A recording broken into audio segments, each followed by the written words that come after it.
ඉස්සරහා ඉන්නවනේ. අනේ ගරු සභාපති මම ගියාට පස්සේ මාව හොයන්න එපයි කියන්නේ. මම ඉන්න වෙලාවක දින ප්‍රශ්නයක් මගේ මූණට අහන්න කියන්නේ. උදේ ඉඳන් හවස වෙනකම් මාව හොයනවා. ඉන්න වෙලාවේ බුදියාගෙන ඉන්නවා. මම ඉල්ලීමක් කරනවා. තියෙනවනම් ප්‍රශ්නයක් දැන් අහන්න මූණට ආත්ම ශක්තියක් තියෙනවනම්. ගරු සභාපති මේ වගේම මේ ඔබේ ආරක්ෂාවට ගේන්නේ මේ පහුගිය ආණ්ඩුවල නඩුව අහන්න ඒකට නෙමෙයි මේ දීර්ඝ කිරීම කරන්න මේ අධිකරණයට බලපෑම් කරන්න ඔබ උත්සාහ කරන්නේ ඒ හින්දා නෙමෙයි. මේ පාර්ලිමේන්තුවේ ඉන්න මන්ත්‍රීවරු ඔබ තමුන්නාසලාගේ පක්ෂේ වරෙන්තුනාම උසාවි යන්නේ නැහැ. උසාවි මගහරිනවා. වරෙන්තු කරන ගරු විනිශ්චයකාරවරු මාරු කරනවා. පහුගිය කාලේ පහර අධිකරණ ගරු විනිශ්චයකාරතුමාලා මුණ ගැහිලා මේ 22 වෙනි සංශෝධනයට විරුද්ධ වුණා. ඒ කියන්නේ පහළ අධිකරණ වල ගරු විනිශ්චයකාරවරු තොරද? ඔබතුමාලාගේ න්‍යාය පත්‍රය අනුව අද මේ පාර්ලිමේන්තුව ඇතුලේ ඔබ තමුන්නාසලාගේ වරෙන්තු දින කී දෙනෙක් ඉන්නවද?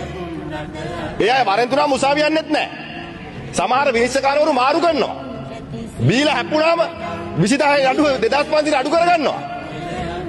මේ ඔබතුමාලාගේ ආණ්ඩුවේ අය. ඒව ආරක්ෂා කරන්න මේ කරන්නේ. කන්ටේනර් 323 පැන්නුවා වරායෙන්. වරායෙන් කන්ටේනර් 323 පැන්නුවා. දැන් මේ නඩුව අහනවා ඉස්සරහට. ඒ නඩුව අහනකොට ඒවට අවශ්‍ය බලපෑම කරන්න ඔබ තමුන්නාසලා මේ ලෑස්ති වෙන කියන ප්‍රශ්න අපි අහනවා. අර මුදල් අමාත්‍යාංශයේ වැඩි ගිණුමකට ඩොලර් මිලියන 2.5ක් මාරු කරා. ඒකේ ප්‍රධාන සාක්ෂිකාරයා පැමිණිලිකරු බලනාර කැපිලා මැරිලා. මරාගත්තද? මැරුවද? සියදිවි හානි කරාද කියන එක ප්‍රශ්නයක්. සියදිවි හානි කරාද කියන එක ප්‍රශ්නයක්. වැඩි දෙකක් කාලයක් තිබෙන්නේ ඔබතුමාට. ගරු සභාපතිතුමිය ගල්අඟුරු සම්බන්ධයෙන් ගල්අඟුරු වංචාවේ නඩු වෙනවා. ඒව ආරක්ෂා කරන්න තමයි ඔබ තමුන්නාසලා අධිකරණ බලපෑම් මුත් කරන්න උත්සාහ කරන්නේ මේ වෙන මොකටවත් නෙවෙයි. තැපැල්ලකේ වැඩි ගිණුමකට සල්ලි දැම්මා. ජනාධිපති ලේකම්වරයා අන්න වරායෙන් කන්ටේනර් පන්නලා වැඩිකාරුවෙක් වෙලා වරායෙන් කන්ටේනර් පන්නපු නිලධාරියෙක්ව ජනාධිපති ලේකම් බවට ජනාධිපතිවරයා පත් කළා හොරු වල්ලන්න කතා කරනවා. ආයේ මොන කතාවද කරු සභාපතිතුමිය මේ නඩුව එනකොට තමයි ඔබ තමුන්නාසලා පැහැදිලිවම ලෑස්ති වෙන්නේ මේ අධිකරණ පද්ධතියට බලපෑමක් කළා Tamanට ඕනේ විදිහට අධිකරණ පද්ධතිය හසුරවන්න. හැබැයි ඔබතුමාලා කියන්නේ මොකද්ද?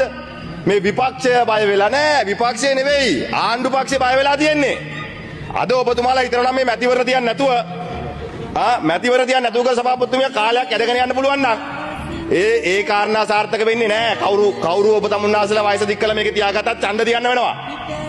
ඒ කවුරු තියාගත්තත් ඡන්ද තියන්නත් වෙනවා මේ නඩුව අහන්නත් වෙනවා. ඒ නඩුව අහන්නත් වෙනවා වගේම මම මේ ඇමතිවරු මන්ත්‍රීවරු කියනවා මේ විනිශ්චයකාරවරුන්ගේ කාලය දික් කිරීමට විරුද්ධ වෙන්නේ හොරුලු. ප්‍රශ්න තියන අයට.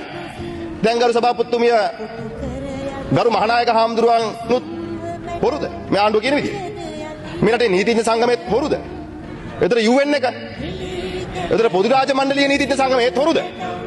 එතන ආසියාතික නීතිඥ සංගමේ ඒකේ ඉන්නේ හොරුද? දැන් ඔබතුමාලගේ පක්ෂේ JVP එකේ නීතිඥ සංගමේ නියෝජනය කරන ජනාධිපතිතුමා එක්ක නීතිඥ සංගමයක සාකච්ඡාවට ගියේ නැද්ද? ගිහලා ජනාධිපතිතුමාට කිව්වේ නැද්ද මේක කරන්න එපා කියලා? ඒතර ඒ අයත් හොරුද? දැන් ඔබ තමුන්නාසලාගේ න්‍යාය අනුව මේ පාර්ලිමේන්තුවේ ඉන්න 159 දෙනා ජනාධිපතිතුමායි අර ඔබේ පක්ෂේ ඉන්න නීතිඥවරුත් හොරු. එහෙමනේ කියන්නේ? ගරු මහානායක හාමුදුරුවරුත් හොරු.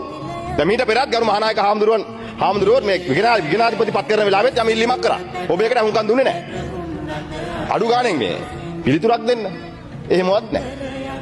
මේ රටේ ඉතිහාසයේ පළමු වතාවට ගරු මහානායක හාමුදුරුවන්ගේ ඉල්ලීමක් හේතු නොදක්වා ප්‍රතික්ෂේප කරනවා.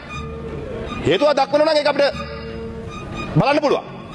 ඒ වගේම තමයි ඔබ ඇයි මේ කිසි පාර්ශවයකට අහුම්කම් දෙන්නේ නැතුව කර සභාපතිතුමිය කට අරපු ගමන් ආයේ ඔක්කොම හොරු කියලා පැත්තකට වෙනවා. හැබැයි ඔබ තමුන්නාන්සේලාගේම නීතිඥ සංගමයේ ඔබ තමුන්නාන්සේලාගේ පාක්ෂිකයෝ දැන් හොරු වෙලා. එහෙමනේ කියන්නේ.